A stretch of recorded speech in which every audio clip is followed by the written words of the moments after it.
Bom, seguindo o módulo aí de gestão em custos e absorvendo os conceitos da armazenagem e movimentação de materiais, a gente agora vai comentar, são 12 princípios da movimentação de materiais, né? Tem um propósito, tem uma regra, e as empresas bacanas já conseguem entender isso, as empresas organizadas conseguem entender que é necessário esse princípio da movimentação de materiais. Vejamos a seguir o primeiro deles, o planejamento. É a determinação do método mais adequado para movimentar diferentes tipos de materiais, visando a eficiência e a capacidade dos equipamentos utilizados, tal como os custos associados. Agora, o segundo princípio, o sistema, né? A integração das atividades, dos equipamentos no sistema organizado e coordenação de operações. Nomeadamente, ou seja, por convenção, a recepção de material, a produção, a inspeção, a embalagem e a armazenagem. Ou seja, é importante que você tenha em vista na TI, em vista num software, num sistema integrado dessas atividades todinha, de modo que você tenha uma organização coordenada dessas operações. Desde o momento da entrada do material, a produção, a inspeção, a embalagem e a armazenagem. E o princípio 3 da movimentação de materiais é a gravidade. Utilização da atração gravitacional a fim de movimentar o material ao longo da linha de montagem. Ou seja, normalmente ela vem de uma parte mais alta para uma parte mais baixa, né? Chama-se a lei da gravidade ou atração gravitacional. O quarto princípio da movimentação de materiais chama-se fluxo de materiais, ou seja, o planejamento do fluxo contínuo e progressivo do material através do melhoramento da sequência de operações e eficiência e otimização do layout dos equipamentos. Ou seja, não se pode perder tempo, né? Não se pode ter paradas, não se pode ter o que a gente chama de descontinuidade na hora desse material ser transposto, né? Então, tudo isso aí é repensado também desde o momento que você otimiza o layout, né? Os equipamentos, o material, a esteira, tudo isso aí é repensado, visando sempre ganhar eficiência na sequência dessas operações. O quinto princípio da movimentação de materiais é a ocupação do espaço, uma utilização eficaz e eficiente de todo o espaço disponível, evitando assim o que a gente chama de ociosidade do armazém, do layout. Você tenta utilizar o máximo possível para deixar até com um custo menor dessa utilização desse espaço.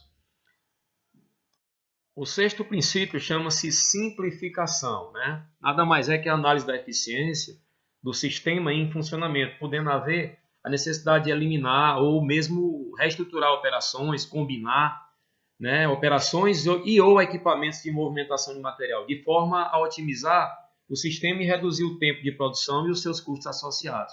Tem empresas que, vez ou outra, procura fazer essa análise, né, dessa eficiência do sistema, e muitas vezes ela, através da simplificação, ela retira algumas operações, alguns tempos perdidos aí, onde ela pode ter ganho, né, eficiência na hora que simplifica o processo da movimentação de materiais.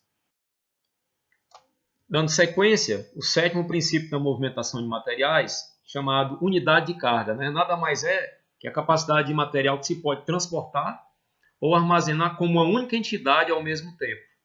A gente lembra aí do conceito da unitização de carga, né? Ou seja, você tem um ganho e tem uma proteção. Um ganho na armazenagem, um ganho no transporte de material e também, não resta a menor dúvida, que você reduz o tempo.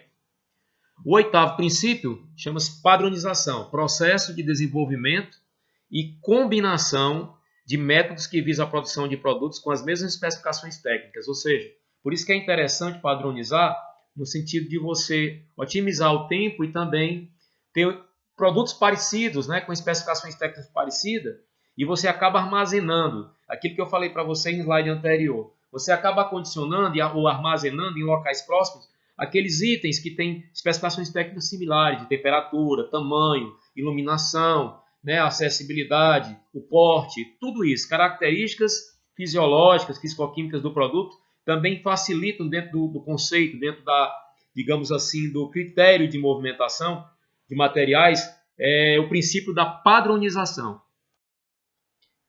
O nono princípio da movimentação de materiais, chamado de ergonomia, nada mais é que o reconhecimento das capacidades e limitações humanas para a movimentação de materiais. Então, é importante também lembrar que nessa movimentação tem um fator humano, né, ajudando nesse manuseio, nessa transposição, e não pode se esquecer também da ergonomia, até para que não venha causar absenteísmo, faltas, né, a questão de doenças, a questão de postura inadequada, coluna, né, alguma coisa que venha gerar faltas, né, absenteísmo ou até mesmo internação.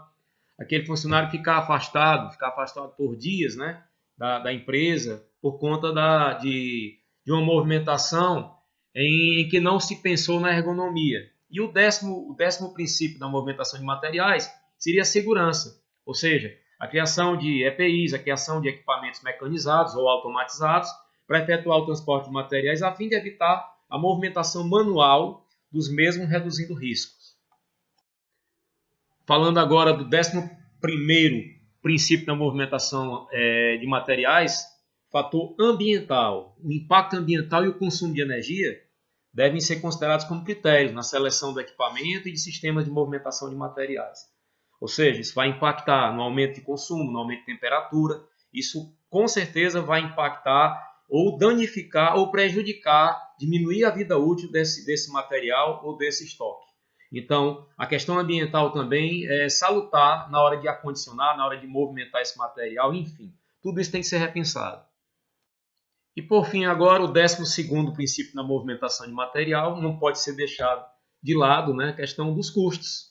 Uma análise, uma mensuração, justificação econômica de soluções alternativas, quer para equipamentos, quer para métodos operacionais utilizados na movimentação de material, inclusive o tempo ocioso.